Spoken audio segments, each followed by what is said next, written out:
Today I'll teach you about capital adjustment on the basis of incoming partner, or you can say new partner. That when a new partner enters into the firm, if there is any capital adjustment, how it will be calculated. There are two cases on the basis of incoming partner and on the basis of existing partner. Today we will learn about on the basis of incoming partner. तो आपको पता कैसे चलेगा कि incoming partner के base पे आपने जो है इसे कैलकुलेट करना है।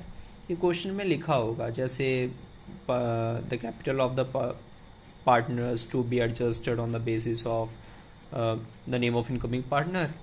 तो ऐसा कुछ लिखा होगा, लास्ट में एक आधी लाइन होगी जिस पे लिखा होगा कि आने वाले पार्टनर के बेसिस पे आप क्या करना है, आपने अपनी कैपिटल को एडजस्ट करना है। तो ये इनकमिंग पार्टनर के बेसिस पे कैपिटल की एडजस्टमेंट होती कैसे है, वो आज हम इस वीडियो में सीखेंगे। तो शुरू करते हैं आज की वीडियो। हम इसे समझने की कोशिश करेंगे with the help of question. तो देखते हैं हमारा क्वेश्चन। जो क्वेश्चन आपकी स्क्रीन पे है,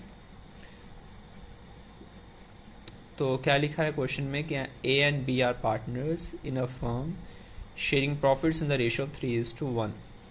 They admitted C as a partner for 1/4 share in the future profits. She was to bring 60,000 for capital. The balance sheet of A and B as 1st April 2019, the date on which C was admitted was. तो हमें balance sheet जो है वो given है। तो उसके अलावा देखते हैं इस क्वेश्चन को कैसे करेंगे हम। तो शुरू करते हैं जी क्वेश्चन। सबसे पहली चीज़ हमें जो गिवन है वो है दो पार्टनर्स हैं हमारे पास, partner A and partner B. उनकी जो ओल्ड रेशो है वो है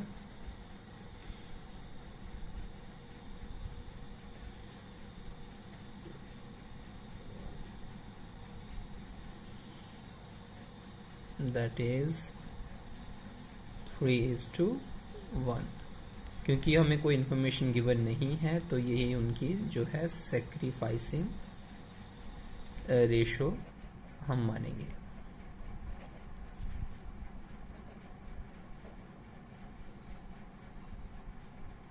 उसके बाद हम आगे पढ़ते हैं क्वेश्चन। हमें क्वेश्चन में जो पहली चीज़ दी हुई है वो है कि goodwill of the firm was valued at 24,000, कि गुडविल की जो है फर्म की वो 24,000 वैल्यू की गई है। तो हम जो सी आ रहा है उसका शेयर ऑफ गुडविल निकालेंगे। वो कैसे निकालते हैं हमें पता है, सीज शेयर ऑफ गुडविल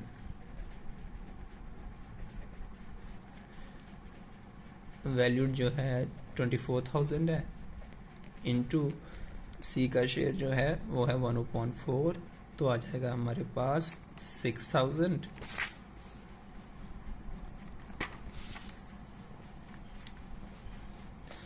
और उसके बाद देखेंगे उसमें से ए को कितना हिस्सा मिलेगा। ए विल गेट 6,000 में से ए को अपनी रेशो के अकॉर्डिंग मिलेगा 3/4, दैट इज 4,500। और सेम तरीके से बी को मिलेगा 6,000 इंटू 1/4, दैट इज 1,500। तो क्वेश्चन में हमें गिवन है, सेकंड एडजस्टमेंट पढ़ते हैं हम। Land and building were valued at 65,000 and plant and machinery at 60,000। तो हम पहले देखेंगे जो लैंड एंड बिल्डिंग है उसकी वैल्यू बैलेंस शीट में हमें गिवन है जी 40,000। तो लैंड एंड बिल्डिंग की जो वैल्यू है वो बड़ी है, 40,000 से हो गई है 65,000। कितना उसमें इंक्रीज आया है, 25,000 का। जब भी कोई एसेट बढ़ती है हम उसे किस तरफ लिखते हैं, रिवैल्यूएशन अकाउंट के क्रेडिट साइड पे। तो लैंड एंड बिल्डिंग, क्योंकि इसकी वैल्यू जो है इंक्रीज हुई है इसलिए हम इसे क्रेडिट साइड पे लिख रहे हैं रिवैल्यूएशन अकाउंट के। तो कितने से इंक्रीज हुई है, 25,000 से। तो अब इसकी जो प्रेजेंट वैल्यू हो गई है तो उसे हम बैलेंस शीट में भी लिख लेते हैं। बैलेंस शीट में किस साइड आएगा, ये asset side with the name of land and building. इसकी वैल्यू जो है अब प्रेजेंट वैल्यू 65,000 हो गई है। तो इसके साथ हमें दूसरी चीज जो गिवन थी वो थी plant and machinery. Plant and machinery जो है उसकी प्रेजेंट वैल्यू ये कह रहे हैं अभी 60,000 है। उसकी बैलेंस शीट में हम देखेंगे, बैलेंस शीट में उसकी जो वैल्यू दी है वो 70,000 है। यानी प्लांट एंड मशीनरी जो है उसकी वैल्यू डिक्रीज हुई है। तो जब भी कोई एसेट की वैल्यू डिक्रीज होती है उसको किधर लिखेंगे हम, इस तरफ।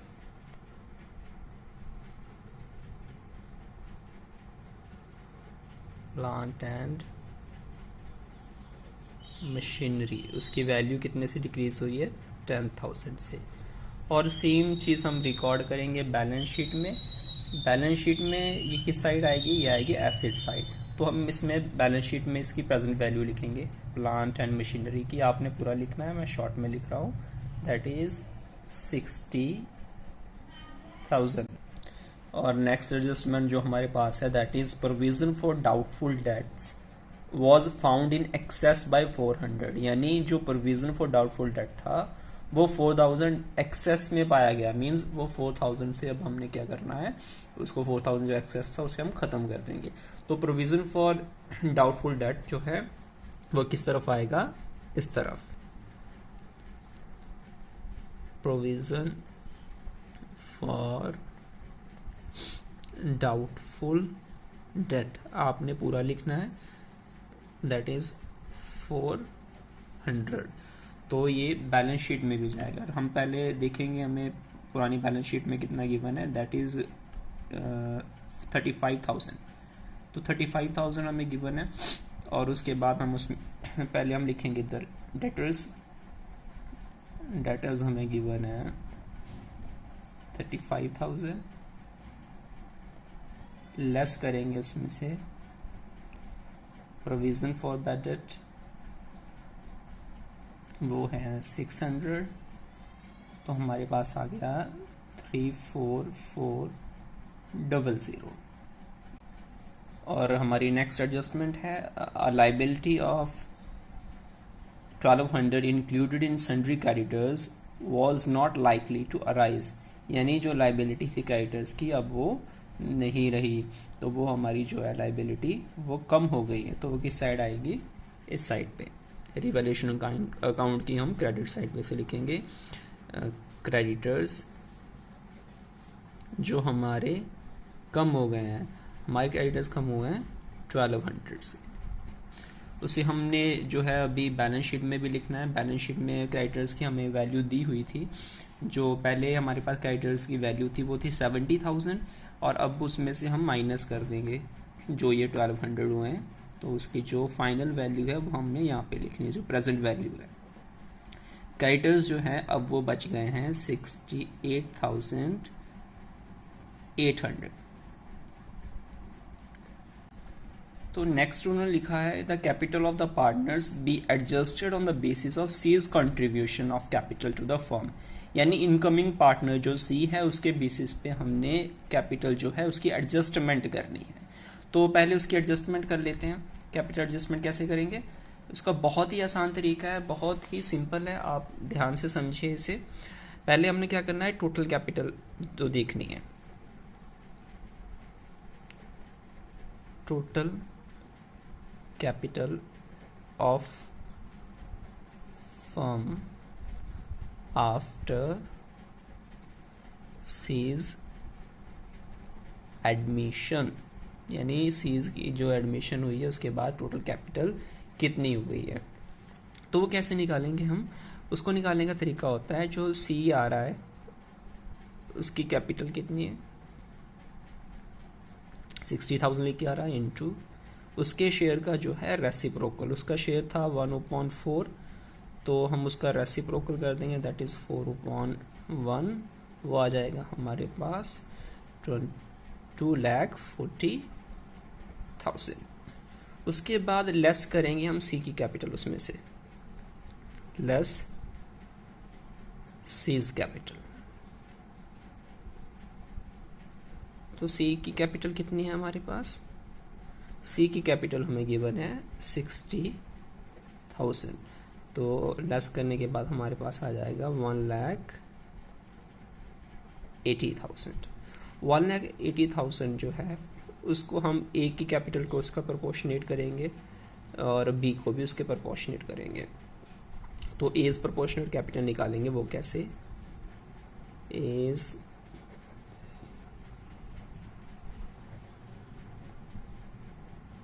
प्रोपोर्शनेट कैपिटल, इसको निकालने का तरीका है, ये जो कैपिटल बची है हमारे पास 1,80,000 इंटू जो उसका शेयर था 3/4,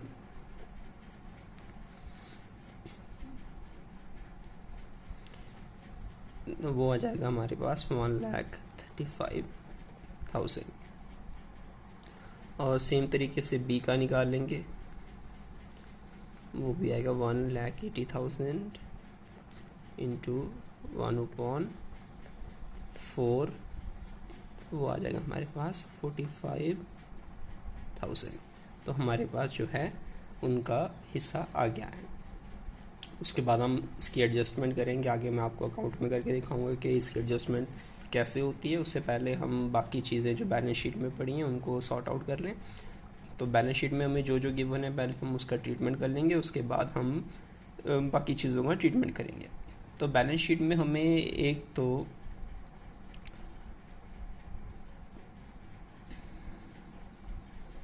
हमें बैलेंस शीट में कैपिटल गिवन है, पहले पार्टनर की कैपिटल यानी balance brought down partner capital account का। बैलेंस ब्राउट डाउन हमें गिवन है 50,000 और 80,000, ये हमें गिवन है। उसके बाद हमें बैलेंस शीट में जनरल रिजर्व्स गिवन है जो डिस्ट्रीब्यूट होंगे ओल्ड पार्टनर में, ओल्ड रेशो में 10,000 के अगर हम उन्हें डिस्ट्रीब्यूट करेंगे ओल्ड रेशो में 3:1 की रेशो में, तो हो जाएगा 7,500 एंड 2,500। उसके बाद देखते हैं रिवैल्यूएशन में हमें क्या हुआ है, रिवैल्यूएशन में हमें प्रॉफिट हुए हैं या फिर रिवैल्यूएशन में हमें लॉसेस हुए हैं। तो रिवैल्यूएशन जो है वो देखते हैं हम पहले।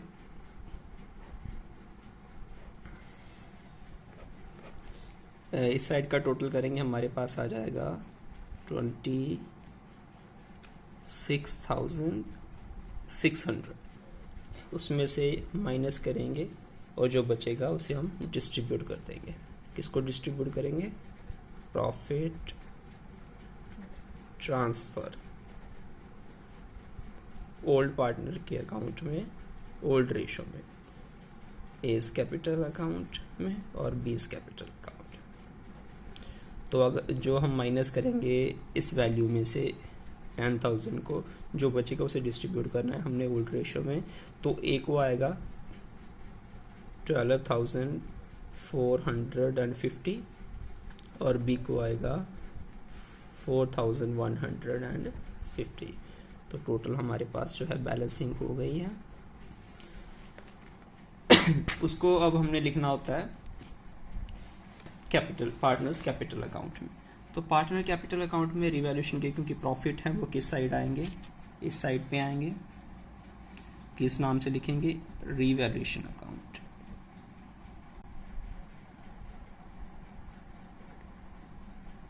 रिवैल्यूएशन अकाउंट के नाम से लिखेंगे 12,450 एंड 4150। उसके अलावा क्योंकि जो सी है हमारे पास वो 60,000 लेके आया है, तो वो भी हम लिखेंगे इसमें। कैश कितना लेके आया है? 60,000। उसके अलावा हमने एक और देखा था, वो प्रीमियम फॉर गुडविल भी लेके आया था। प्रीमियम फॉर गुडविल जो था वो 6,000 था, लेकिन वो कैश में नहीं लेके आया, तो हम क्या करेंगे, अब उसके करंट अकाउंट में से निकाल लेंगे। उसमें हमने पहले ही कैलकुलेट किया था ये कि उसमें से 4,500 जाएगा ए को और 1,500 जाएगा बी को, तो हम उसके करंट अकाउंट से निकाल लेंगे। सीज करंट अकाउंट सी के करंट अकाउंट में से 4500 मिलेगा ए को और 1500 मिलेगा बी को। तो टोटल कर लेंगे। अगर हम इसका टोटल करेंगे तो हमारे पास आ जाएगा 74,450। इसका आएगा हमारे पास 88,150 और इसका हमारे पास 60,000। तो हम इस साइड लिख देंगे इसे बैलेंस कैरी डाउन 74450, 88,150 and 60,000।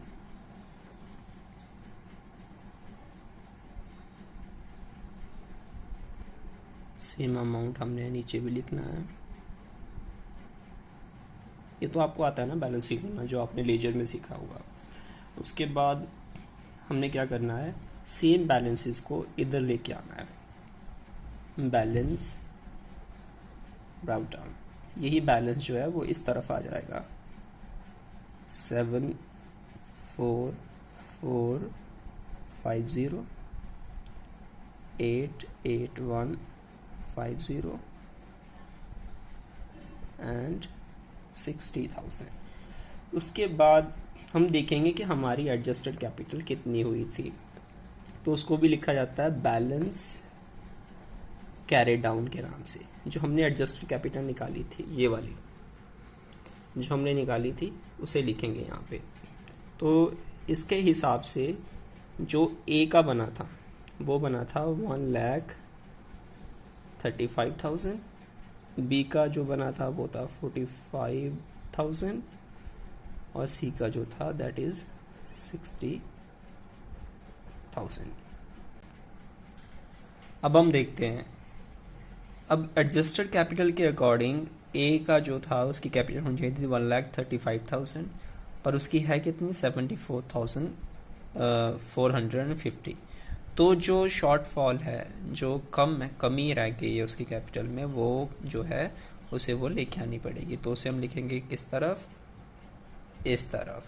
तो इस तरफ लिखेंगे हम जो शॉर्टफॉल है इज करंट अकाउंट के नाम से, क्योंकि उन्होंने क्वेश्चन में लिखा था कि कोई भी एडजस्टमेंट होगी वो करंट अकाउंट के ज़रिए से होगी। तो जो शॉर्टफॉल है वो इधर लिखेंगे। और दूसरी तरफ बी को देखेंगे तो बी की कैपिटल जो है वो 88,150 है, होनी कितनी चाहिए थी 45,000, यानी उसकी कैपिटल जो है एक्स्ट्रा है। तो उस केस में वो अपनी कैपिटल जो एक्स्ट्रा है वो निकाल के लेके भी जा सकता है। तो यहाँ पे लिखेंगे हम बीज करंट अकाउंट, दैट इज तो कितना फ़र्क आया 43,150। तो उसके बाद टोटल करेंगे। टोटल हमारे पास जो है बैलेंस हो जाएगा 1,35,000, 88,150, 60,000। सेम तरीके से तो लिख देंगे 1,35,000, 88,150 एंड 60,000। तो करना क्या है, वैसे जब हमने एडजस्टेड कैपिटल लिख ली है तो हमने इसमें से माइनस करके देखना है। तो अगर तो ये वैल्यू छोटी है तो ये वाली वैल्यू बड़ी है, तो हम क्या करेंगे वो इस तरफ लिखेंगे डिफरेंस। और अगर ये वैल्यू बड़ी है और ये छोटी है तो डिफरेंस जो है इस तरफ आएगा। अब इसको एडजस्ट करते हैं, बैलेंस शीट में भी देखते हैं जो बाकी रह गई थी बैलेंस शीट के आइटम्स, उसका भी ट्रीटमेंट करते हैं। जैसे हमें बैलेंस शीट में इन्वेस्टमेंट गिवन है, वो एज इट इज़ है। इन्वेस्टमेंट में कोई भी चीज़ नहीं आया तो उसे एज इट इज़ लिख देंगे। इन्वेस्टमेंट जो है वो है 26,000 की, एज इट इज़ लिखेंगे। उसके अलावा हमें कैश लिख लेते हैं, उसकी वैल्यू मैं बताता हूँ कैसे कैलकुलेट होगी। उसके बाद एज करंट अकाउंट, यानी जो ये वाली वैल्यू है वो आएगी इधर 60,550। और उसके अलावा सीज करंट अकाउंट मतलब जो प्रीमियम फॉर गुडविल वाला अमाउंट था दैट इज 6000। और उसके अलावा इस तरफ देखते हैं, क्रेडिटर्स हमने लिख लिए थे। अब जो हमारे पास फाइनल कैपिटल एडजस्टमेंट के बाद आई है वो लिखेंगे इधर, कैपिटल अकाउंट्स ए, बी और सी। ए की हमारे पास आई थी 1,35,000, बी की है हमारे पास 45,000 और सी की है हमारे पास 60,000। तो इधर आ जाएगा 2,40,000। और बीज करंट अकाउंट, इसमें वैल्यू आएगी ये वाली 43,150, तो वो लिखेंगे इधर 43,150। बैलेंस शीट जो है वो हमारी बैलेंस हो जाएगी 351,950, 351,950। मैंने लिख दिया रैंडमली दोनों का, लेकिन कैश की अमाउंट अभी डालनी बाकी है। तो कैश की जो वैल्यू है वो कितनी आएगी और उसे कैसे कैलकुलेट करेंगे। अभी हमें पता है कैश को कैलकुलेट करने के दो तरीके होते हैं। एक तो सिंपल तरीका है, अकाउंट के ज़रिए भी कर सकते हो आप। एक या बेसिक तरीका है, आप सिंपली जो है उसे कर सकते हो। जैसे हमें बैलेंस शीट में गिवन है कि कैश की वैल्यू हमारे पास 10,000 है। उसके अलावा जो कैश आया है हमारे पास, सी लेके आया है 60,000, प्लस कर दो, हमारे पास वैल्यू आ गई है। एक तो ये तरीका होता है सिंपल वाला। दूसरा तरीका अकाउंट के ज़रिए भी हम कर सकते हैं, इसका अकाउंट बना सकते हैं। बिल्कुल इस तरीके से हम अकाउंट बनाएंगे, डेबिट साइड क्रेडिट साइड पे। तो जो ऑलरेडी बैलेंस है वो इधर आ जाएगा 10,000 के हिसाब से। ऊपर लिखेंगे कैश अकाउंट, तो बैलेंस ब्राउडाउन के नाम से आ जाएगा 10,000। जो हमारे पास दोबारा आया 60,000 वो भी इस तरफ आ जाएगा, और जो बैलेंसिंग फिगर होगी इस तरफ आएगी, तो वही हमारा जो है बैलेंस शीट में जाएगा। तो फिलहाल के लिए हमारे पास 10,000 ऑलरेडी थे, 60,000 सी लेके आए, तो टोटल हो गया कैश हमारे पास 70,000। So this is for the day. Stay at home, stay safe, जय हिंद।